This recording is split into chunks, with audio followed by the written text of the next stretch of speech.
इतनी इज्जत दी।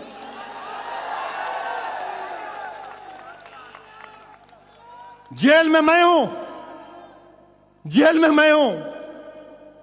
मैं हाथ जोड़ के तुम्हारा सलाम, तुम्हारा शुक्रिया अदा करना चाहता हूं। मेरे कहने अल्फाज नहीं है, शायद मेरी एक जिंदगी नाकाफी हो जाए तुम्हारा शुक्रिया अदा करने के लिए, तुम्हारी खिदमत करने के लिए। एक औरत ऑटो में बैठकर मीर महमूद साहब पहाड़ी से आती है, कंडी जेल को आती है, 2 दिन आई, सुबह 7 बजे से आके ठहरी, मेरे को मेरे बच्चे से मिलना है। और वो मीर महमूद साहब की हमारी मां, मैं जब कभी भी असेंबली का इलेक्शन लड़ा 94 में, जब कभी मीर महमूद साहब पहाड़ी गया तो उसे घर को जाके दूध का गिलास पीतो। अल्लाह सलामत रखे उस औरत को। ऐसे लाखों हैं जिनको मैं नहीं जानता मगर दुआएं करते हैं। वो औरत रोते हुए आई, आके बोली अरे मेरे बच्चे को देखना है। जेलर परेशान, ये क्या है साहब, 2 दिन से आके बैठी। बोला बुलाओ भाई, मिला दो मेरे को। ये मोहब्बत है जो हिंदुस्तान के वजीर आजम को भी नहीं मिल सकती, जो किसी मिनिस्टर को नहीं मिल सकती। और मैं कुर्बान हो जाऊंगा इस मोहब्बत पर।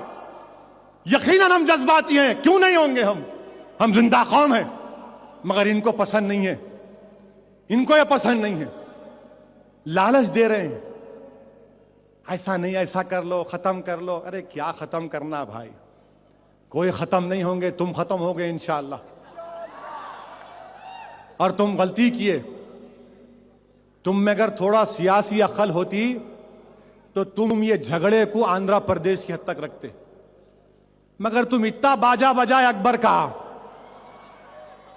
कि मेरे को पूरे हिंदुस्तान से फोन आ रहे। अब मैं डिमांड में नहीं हूं, अकबर डिमांड में आ गए।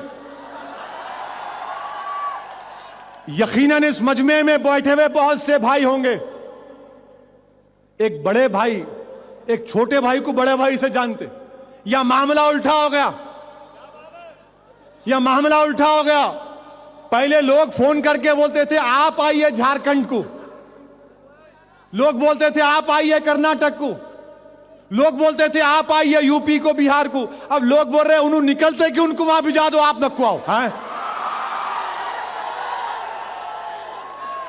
ये आपकी वजह से, इसकी जिम्मेदार यहां की कांग्रेस हुकूमत होगी। मैं नहीं चाहता हूं ये, मगर इसके बावजूद भी मैं तुमसे कह रहा हूं कांग्रेसियों, हम 2014 में नरेंद्र मोदी रहने दो, कोई रहने दो, उसको तो प्राइम मिनिस्टर बनने नहीं देंगे इंशाअल्लाह ताला, हरगिज नहीं बनने देंगे। जिसकी क़ियादत में कत्ले आम हुआ, हम लड़ेंगे जमहूरी अंदाज में। और फिर ये बीजेपी वाले मंजलिस ऐसा, मंजलिस वैसा, मंजलिस को बैन लगाना कहते।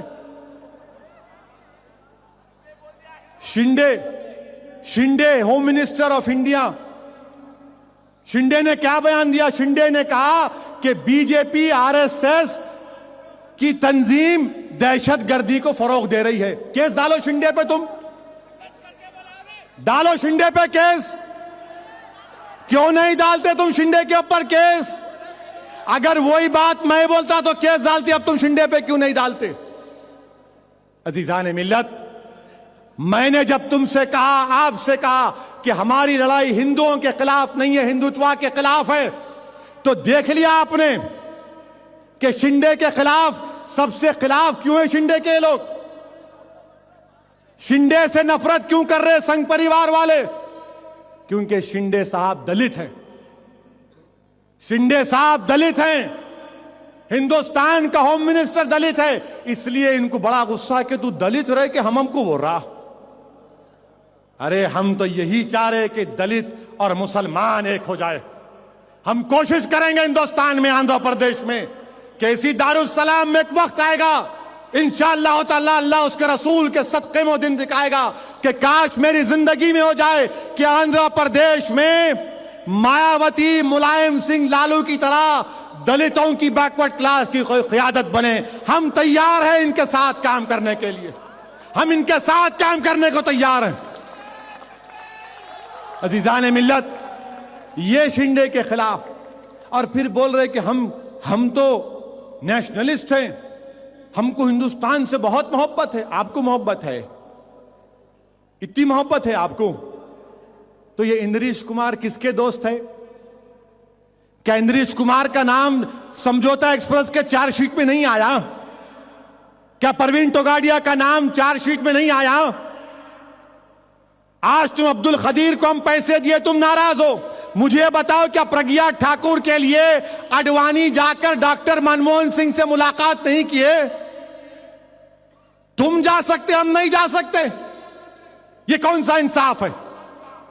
मैं तो मुसलमानों उठो, अब उठने का वक्त है।